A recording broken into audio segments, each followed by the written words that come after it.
तो दोस्तों आज हम बात करने वाले हैं एक ऐसी कंपनी जो आर्टिफिशियल इंटेलिजेंस और एनालिटिक्स की दुनिया में ग्लोबली अपनी स्ट्रॉन्ग प्रेजेंस बना चुकी है। Fractal analysis limited.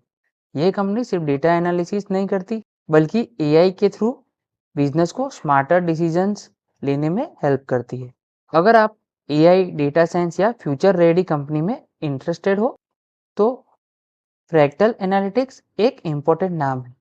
Fractal analytics की शुरुआत मार्च 2000 में हुई थी। मतलब जब एआई इतना पॉपुलर भी नहीं था, तब से ये कंपनी डेटा और एनालिटिक्स के स्पेस में काम कर रही है। ओवर 20 प्लस इयर्स का एक्सपीरियंस होने की वजह से फ्रैक्टल ने एक स्ट्रॉन्ग अंडरस्टैंडिंग डेवलपमेंट की है, technology plus business domain plus functional knowledge का। इसी कॉम्बिनेशन की वजह से ग्लोबल एंटरप्राइजेस के लिए कस्टम एआई सॉल्यूशन डिजाइन करती है। कंपनी एक ग्लोबल एंटरप्राइज है और एआई कंपनी भी, जो दुनिया के बड़े-बड़े ऑर्गेनाइजेशंस के साथ काम करती है। इनका मेन फोकस होता है बेटर डिजाइन और मेकिंग, बिजनेस एफिशिएंसी इंप्रूव करना और एआई को पार्शियल और यूजेबल बनाना। इस वजह से फ्रैक्चर सिर्फ टेक कंपनी नहीं बल्कि बिजनेस ट्रांसफॉर्मेशन पार्टनर भी बन चुकी है। सितंबर 30, 2025 तक फ्रैक्चर एनालिटिक्स अपने बिजनेस को दो मेजर सेगमेंट में ऑपरेट करती है। फ्रैक्चर एआई, जिसमें फ्रैक्चर एआई कंपनी का कोर एआई सर्विस और प्रोडक्ट सेगमेंट है। इसके अंदर एक पावरफुल एआई प्लेटफॉर्म आता है। कोजेंटी का मेन गोल है प्रोडक्ट डेवलपमेंट को सिंपल बनाना, लो कोड टूल प्रोवाइड करना और बिल्ट इन गवर्नेंस और सिक्योरिटी देना। मतलब कंपनी बिना ज़्यादा कॉम्प्लेक्सिटी के एआई प्रोडक्ट बिल्ड और स्केल कर सकती है। सेकंड है फ्रैक्चर अल्फा। दूसरा सेगमेंट है फ्रैक्चर अल्फा। यहाँ फ्रैक्चर अपने स्टैंड अलोन एआई बिजनेस को ऑपरेट करती है, जो अलग-अलग इंडस्ट्रीज और जियोग्राफीज के ग्रोथ मार्केट पे फोकस करता है। ये यूनिट इंडिपेंडेंटली मैनेज होता है, जिससे इनोवेशन फास्ट होती है, न्यू आइडियाज टेस्ट किए जाते हैं और लॉन्ग टर्म ग्रोथ ड्राइव होती है। अब अगर हम फ्रैक्चर के क्लाइंट देखें तो लिस्ट काफी इंप्रेसिव है। इसके कस्टमर में शामिल है Citibank, Costco, Franklin Templeton, Mars, Mondelez, Nationwide, Nestle, Philip जैसे ग्लोबल क्लाइंट्स। इतने बड़े क्लाइंट्स के लॉन्ग टर्म रिलेशनशिप होना कंपनी की क्रेडिबिलिटी और एग्जीक्यूशन कैपेबिलिटी दिखाता है। अब बात करते हैं कंपनी की कॉम्पिटिटिव स्ट्रेंथ के बारे में। फ्रैक्चर एनालिटिक्स की कुछ एक स्ट्रेंथ है जो इसके कॉम्पिटिटर से अलग है। फास्ट ग्रोइंग एआई मार्केट का leading player, marquee global clients के साथ long standing relationship, deep technician plus domain plus functional exercise, continuous innovation और client centric investments, culture of trust, transparency और talent freedom, founder led management जो long term vision के साथ company को build कर रही है। इस वजह से फ्रैक्चर सिर्फ शॉर्ट टर्म ग्रोथ नहीं बल्कि एआई लीडरशिप पर फोकस करता है। अब बात करते हैं कंपनी के कंसोलिडेटेड फाइनेंशियल के बारे में। कंपनी की एसेट्स देखें तो मार्च 23 में 2248 करोड़ से बढ़कर 2857 करोड़ है मार्च 2025 में, और 6 महीने का डेटा देखें तो 2965 करोड़ है। टोटल इनकम कंपनी की देखें तो 2043 करोड़ से बढ़कर 2816 करोड़ और करंट में 1594 करोड़ के आसपास है। पैट कंपनी का देखें तो 194 से घटकर 54 का लॉस हुआ था, फिर 220 करोड़ का प्रॉफिट और करंट में 70 करोड़ का प्रॉफिट दिखा रहा है। इबिटा कंपनी का देखें तो 436 से घटकर 398 और करंट में 185.60 है। नेटवर्थ कंपनी की देखें तो 1339 करोड़ से बढ़कर 1748 करोड़ और 1957 करोड़ है। रिजर्व एंड सरप्लस देखें तो 1323 करोड़ से बढ़कर 1728 करोड़ और 1937 करोड़ है करंटली। टोटल बोरोइंग देखें तो कंपनी की 325 करोड़ से घटकर 266 करोड़ और करंट ईयर में 274 करोड़, जो लास्ट ईयर से थोड़ी सी बढ़कर आई है पर पहले से कम हुई है, तो ये कंपनी के लिए एक अच्छी बात है। करते हैं कंपनी के केपीआईज के बारे में। ये 1 साल का डेटा है और ये सिर्फ 6 महीने का, तो इसे ध्यान में देकर चलिएगा। कंपनी का रिटर्न ऑन नेटवर्थ 12.6 और 3.6 है। पैट मार्जिन कंपनी का 8% और 4.50% है। एबिटा मार्जिन कंपनी का 14.40 और 11.90, जो कि अच्छी बात है।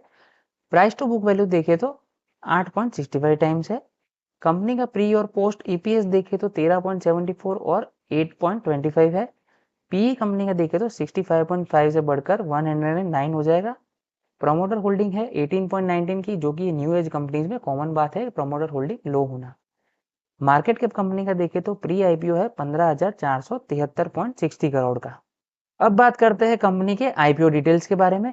कंपनी का टोटल आईपीओ साइज है 2834 करोड़ का, जिसमें 1023 करोड़ का है फ्रेश इश्यू और 1810 करोड़ का है ऑफर फॉर सेल। कंपनी का प्राइस में देखें तो 857 से 900 का है। एक रिटेल लॉट 16 शेयर का है।